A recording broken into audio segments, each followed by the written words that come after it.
अस्सलाम वालेकुम दोस्तों, आज मैं आपके लिए कोई रेसिपी नहीं लेकर आई। आज मैं आपके साथ एक टिप शेयर करने वाली हूँ कि आजकल भिंडियों का बहुत ज़्यादा सीज़न है। अगर आपके घर में बहुत ज़्यादा सब्ज़ी आ जाए तो कुछ सब्ज़ियों को आप कैसे स्टोर करके रख सकते हैं। तो उन सब्ज़ियों में एक भिंडी का भी नाम आता है। तो चलें जी, आज हम भिंडी स्टोर करने का तरीका आपके साथ शेयर करते हैं।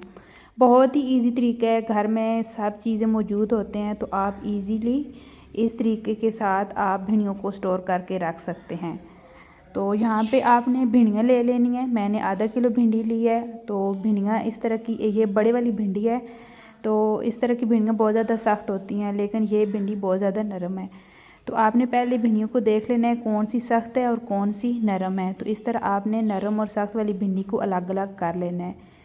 तो ये देखें, जिस तरह मैं देख रही हूँ इनको, तो ये एकदम फ्रेश रहेंगी और इनका कलर भी ख़राब नहीं होगा। इस तरीके से आज हम भिंडी स्टोर करेंगे। तो मेरी आपसे रिक्वेस्ट है, अगर मेरे चैनल पे आप फर्स्ट टाइम आए हैं तो मेरी वीडियो को वॉच कर रहे हैं तो प्लीज़ मेरी वीडियो को लाइक करें, शेयर करें। तो यहाँ पे हमने एक बॉल ले लिया, बॉल में मैंने पानी ऐड कर दिया है और ये जो भिंडियाँ हैं सारी इस पानी के अंदर डाल देंगे। भिंडियों को हम पहले अच्छी तरह धो लेंगे और इसलिए हम धो रहे हैं, हमने इनको स्टोर करना है। तो हमने इनको काट कर स्टोर करना है। तो जब हम भिंडी को काट लेते हैं, काट लेने के बाद हम इसको धो नहीं सकते, धोने से बहुत ज़्यादा लेस हो जाती है। हमेशा हम पहले भिंडी को धोते हैं, धोने के बाद हम इसको खुश्क करेंगे और उसके बाद हम काटेंगे। तो ये देखें, इस तरह भिंडी के ऊपर बहुत ज़्यादा मैल कुचैल होती है। जो सब्ज़ी वाले होते हैं तो इनके पास बहुत ज़्यादा धूल मिट्टी वगैरह उड़ती है, तो भिंडियों के अंदर बहुत ज़्यादा चली जाती है। तो भिंडियाँ मैंने ऐड कर दी हैं। भिंडियों को ऐड कर लेने के बाद हमने इसको अच्छी तरह धो लेना है। तो मैं ये भी टिप बताऊंगी कि इनका कलर कैसे नहीं ख़राब होगा। तो बहुत आसान तरीका है, वो भी चीज़ आपके घर में मौजूद होगी। ये देखें, इस तरह से आपने इनको धो लेना है और आधी चम्मच हम नमक इसमें ऐड करेंगे और अच्छी तरह हमने नमक को मिक्स कर लेना है ताकि भिंडियों के ऊपर जो मिट्टी वगैरह है वो अच्छी तरह उतर जाए। नमक डालने से ये भी हमें फ़ायदा होता है कि ये जो भिंडियाँ हैं इनका कलर भी ख़राब नहीं होता और ये एकदम फ्रेश रहती हैं स्टोर करने के बाद। तो ये भी मैं आपको बताऊंगी इन भिंडियों को आप कितने दिन तक स्टोर करके रख सकते हैं। तो अभी हम ये नमक वाला पानी गिरा देंगे, एक और पानी से हमने इनको धो लेना है साफ़ पानी से।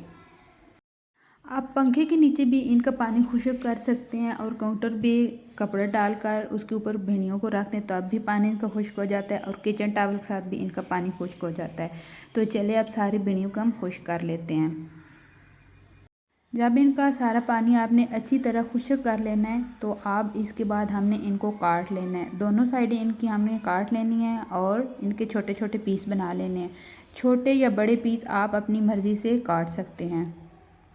तो ये देखें, अल्हम्दुलिल्लाह हमने सारी भिंडियाँ जो हैं वो काट ली हैं। अब हमने ज़िप वाला प्लास्टिक जो बैग होता है वो ले लेना है और सारी जो भिंडियाँ हैं उसके अंदर हमने डाल देनी है।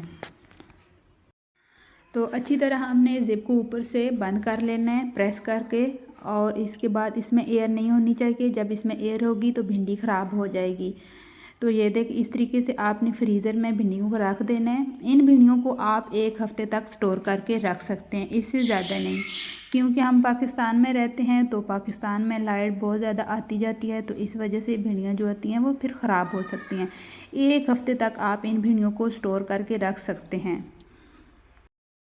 और यहाँ पे आप चेक कर सकते हैं, ये देखें, एक हफ़्ता गुजर जाने के बाद मैंने भिंडियों की रेसिपी बनाई है भिंडी मसाला की। तो इनका ये रिज़ल्ट देखें, ये बिल्कुल भी ख़राब नहीं हुई और मैंने वीडियो अपलोड कर दी है भिंडी मसाला रेसिपी। तो आपने ज़रूर मेरी वीडियो को लाइक करना है, शेयर करना है। ये देखें, बिल्कुल इनका कलर भी ख़राब नहीं हुआ और एकदम ये फ्रेश नज़र आ रही हैं आपको।